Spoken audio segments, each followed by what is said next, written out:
ఒకరుంటే 1500, ఇద్దరుంటే 3000, ముగ్గురుంటే 4500, నలుగురింట్లో ఉంటే 6000 మీ అకౌంట్లోకి ఆటోమేటిక్గా వచ్చేస్తాయి. ఎవరు ఆపలేరు. రెండోది, ఈ 4000 ఇచ్చేదే కాకుండా నెల నెల ఇవ్వడమే కాకుండా మీ ఆదాయాన్ని పెంచుతా. ఎట్ట పెంచుతాను నేను చేసి చూపిస్తానని మా ఆడబిడ్డలందరికీ హామీ ఇస్తున్నా. ఒకప్పుడు రూపాయి పొదుపు చేయమన్నాను, రివాల్వింగ్ ఫండ్ ఇచ్చాను. అది ఇప్పుడు 1000 కోట్ల రూపాయలు తయారైంది. అదే మారిగా మీకు వ్యక్తిగత ఆదాయం పెంచే మార్గం, మీ ఇంట్లో గౌరవం ఇచ్చే మార్గం, మీకు గుర్తింపు వచ్చే మార్గం నేను చూపిస్తానని మా ఆడబిడ్డలందరికీ హామీ ఇస్తున్నా. ఇది కాకుండా తల్లికి వందనం, పిల్లలు మీతో ఉండాలి. 9 నెలలు నవమాసాలు మోసి కంటున్నారు. అలాంటప్పుడు మిమ్మల్ని గౌరవించాలి. మిమ్మల్ని వాళ్ళు పెద్దయినా ఎప్పటికా గౌరవం ఉండాలనే ఉద్దేశంతో తల్లికి వందనం పెట్టాను. ఇప్పుడు హామీ ఇస్తున్నాను. ఒక బిడ్డ ఉంటే 15,000, ఇద్దరు బిడ్డలుంటే 30,000, ముగ్గురుంటే 45,000, నలుగురుంటే 60,000 ఆటోమేటిక్గా మీ అకౌంట్లో వేసే బాధ్యత మాది. మనకు పిల్లలే సంపద. జనాభా తగ్గిపోతా ఉంది. నా పాలసీ వల్ల 2 ప్రయోజనాలు.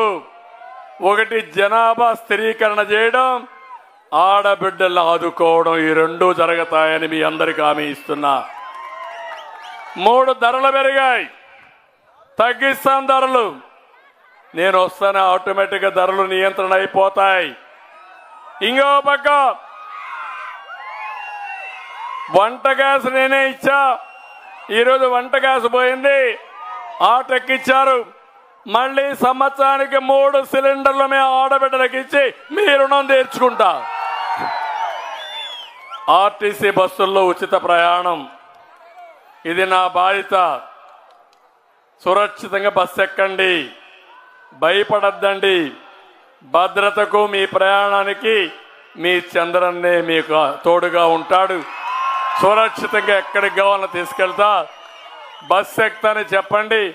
మా చంద్రన్న చెప్పాడు, నాకు ఈ రైట్ ఇచ్చాడు. ముందు బండి కదిలించు, నేను పలానూరుకి పోతున్నా, నన్ను అక్కడ వదిలిపెట్టమని చెప్పే హక్కు మీకు ఇస్తానని చెప్పి మా ఆడబిడ్డలందరికీ హామీ ఇస్తున్నా. మా తమ్ముడికి హామీ ఇస్తున్నా. యువగళం మెగా డిఎస్సి అడుగుతున్నాడు. నేను ఒక మాట అడిగా, ఈ సైకో జగన్ని, నువ్వు ఇన్ని మాట్లాడుతున్నావు, నేనేం చేశాను అడుగుతున్నావు నువ్వు. నేనేం చేశాను చెప్తాను. ఒక్క ఎగ్జాంపుల్. నేను 14 సంవత్సరాలు సీఎంగా ఉండి 8 డిఎస్సీలు పెట్టిన పార్టీ తెలుగుదేశం పార్టీ. ఈ వ్యక్తి నేనే. ఎన్టీ రామారావు గారు 3 పెట్టారు. మొత్తంలో మీరు చూస్తే 75% ఇప్పుడు టీచర్లు ఉన్నారంటే వాళ్ళందరినీ నేను నియమించిన వాళ్ళే. ఇప్పుడు నేను అడుగుతున్నా, వీళ్ళని 5 ఏళ్ళు ఉన్నావు, నీ మార్క్ ఏంటి? ఒక్క డిఎస్సి పెట్టావని చెప్పుకునే అర్హత నీకుందా అని అడుగుతున్నా. ఒక్క డిఎస్సి పెట్టలేని నువ్వు, ఒక్కరికి ఉద్యోగం దద్దమ్మ మీరు నన్ను విమర్శిస్తారా? మీరు